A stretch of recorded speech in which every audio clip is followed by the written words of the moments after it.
Welcome back, my friends, to the show that never ends. We're so glad you could attend. Come inside, come inside.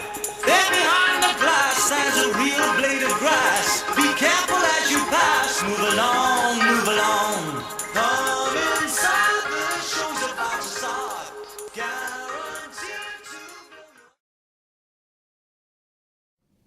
Hi, and welcome to this week's edition of the Minority Report. With us today is Delegate Herb McMillan from Anne Arundel County and Delegate Gail Bates from Howard County, and we'll be talking about the O'Malley Brown proposed sales tax increase today. Thank you both for being here. Pleasure. So, Delegate McMillan, the O'Malley Brown administration has been talking about a gas tax increase for a long time, and the proposal has changed several times over the course of the last month. Can you just tell us a little bit about what the former proposal was and what the current proposal is that's on the table?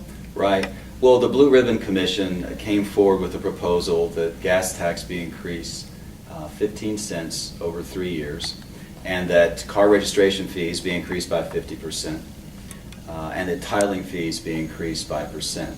That would generate about $800 million, they say, in new revenues. There hasn't been a whole lot of support for that, and so Governor O'Malley has floated several different proposals, but the latest and in his mind greatest would be to essentially remove gasoline. You'd have to pay a sales tax on gasoline on top of the gas tax you already pay, which in effect would be a 20-cent increase on gas per gallon. So he couldn't get any traction with his 5 or his 10 or his 15-cent gas increase, and so he's decided to try to make it 20.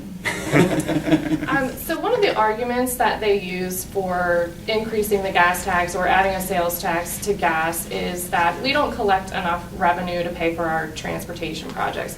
Would you say that's an accurate statement? Well, you know, this is quite honestly a crisis of Governor O'Malley's own creation. Since 2010, we've lost about $1 billion in local highway user revenues from the Transportation Trust Fund. Basically, the governor signed legislation into law that cut those funds out of the Transportation Trust Fund permanently. A 15-cent gas tax would raise about $500 million in revenue. The reality is it takes a 10-cent increase just to make up for the revenue that he's cut over a year or two. So we really could maintain our infrastructure if people would stop dipping into the Transportation Trust Fund to use it for other purposes, which is what Governor O'Malley has consistently done. And I understand that along those lines you have introduced a bill that talks about protecting transportation funding. So could you tell us a little bit about your bill and what prompted you to introduce it? The name of the bill is the Dedicated Funds Protection Act. It's not just the Transportation Trust Fund that's been raided, but things like Program Open Space and the Chesapeake Bay Restoration Fund. Over the last 10 years, over $4 billion has been taken from those funds. This year's budget is $36 billion, so you can see that quite a bit of money has been taken. Program Open Space, for example, they've taken those funds and replaced them with borrowed money. So we have about $500 million in debt that we've incurred to replace money that we're taking from these funds. I don't believe that you should be able to take any money from these dedicated funds unless there's an emergency that you have to justify and to have a payment plan over the next 5 years to pay them back. They're just too important. There's a reason that transportation is a dedicated fund. Our infrastructure is critical to business. Education is important, but if you can't get the kids to schools because the roads are too bad, because the bridges are in disrepair,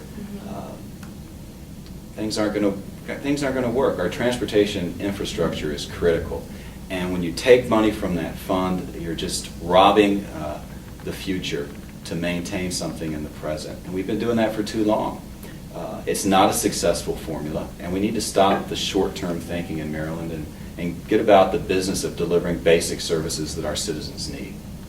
So one of the other arguments that they use for this tax increase is that it would create more jobs. What is your reaction to that statement? Well, using the Department of Legislative Service statistics, if you had a 15-cent increase in the gas tax, it would generate around slightly more than $500 million in revenue. Their data says that for every $1 million that we spend, 7 jobs will be created. So if we don't even get into the fact that this gas tax would also kill some jobs, and we just look at what they would create, that would be about 3,500 jobs. Now, since 2007, the state of Maryland has lost 49,000 construction jobs. Again, Department of Legislative Services data. The idea that raising taxes is somehow going to create jobs to replace all the jobs that we've lost, it just doesn't pan out. It would literally take decades for us to do that. So in the short term, this will not work. It's not a job creation strategy, a good one. I mean, the best thing I can say about it is you can't spend your way out of a deficit. You certainly can't tax your way into prosperity. That's what the governor's proposing. I would add that members of his own party have pointed out, raising a tax on a working man during this environment, working women, it's a gut shot to them.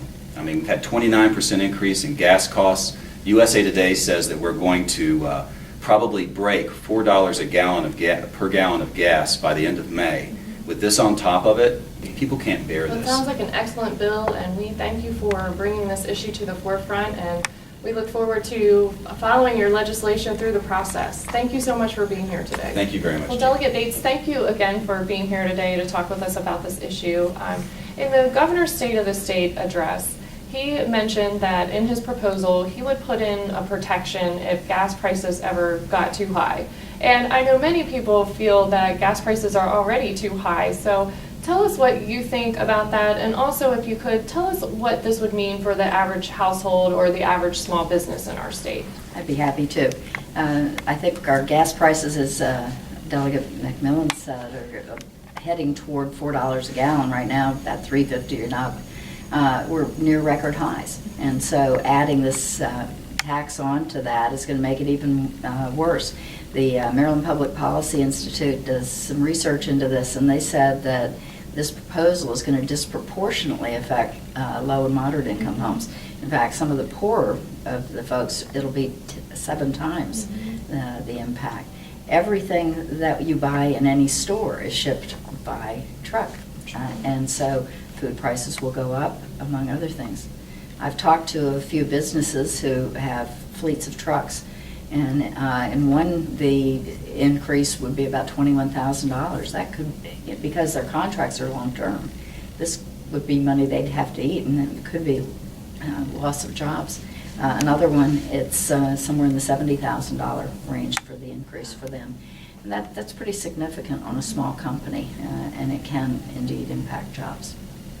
Well, let's also talk about just transportation spending in general in Maryland, because over the years, I think there's been sort of a shift in spending, and you have a bill that is being drafted that would talk about the difference between mass transit funding and transportation funding. Explain to us how that works and what your bill would do. Okay, well, first of all, our mass transit spending has gone up about 30%.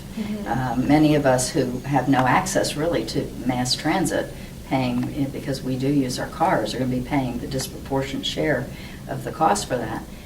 My bill is authorizing a task force to look into the concept of separating the operational costs of mass transit from the capital costs, so that mass transit can be a separate entity, much like our other operating sections of the budget, taking the fare box dollars with it, and then looking at special taxing districts for the people that actually have access to it and would most likely be using it to help supplement fare box to cover the cost of the operating mass transit. And that would leave the Transportation Trust Fund, gas revenues and other things, for actually construction, repair, maintenance, and so forth of our roads and other projects that we need. Well, I think you raised a really good point about the fare box recovery rates too. So let's just quickly talk about that if we can. What does that mean for our viewers who may not know what fare box recovery means? And also, how are we doing with that as a state? That's a great question. In the D.C. area, they have a reasonably integrated transit system, and even there, they're only collecting about 50% of the operating costs through the actual riders, the fee for riding. Baltimore in the area is not an integrated system. It doesn't really work together. The light rail goes one way, the buses don't work with it, and even within that, they're not collecting the fares on the light rail. It's an honor system, which is kind of interesting since we're all paying higher gas prices. But they collect even less than 30% of the cost of operating. So there needs to be something. One of the proposals in the Blue Ribbon Commission was to indeed raise the fare box costs, but that's not part of anybody's proposal yet. Great. Well, thank you so much for your leadership on the Appropriations Committee and for your leadership on this issue. And again, we appreciate you being here today. Thank you. It's very helpful. Thank you again for tuning in to the Minority Report, and we hope that you'll take the time to watch us again next week.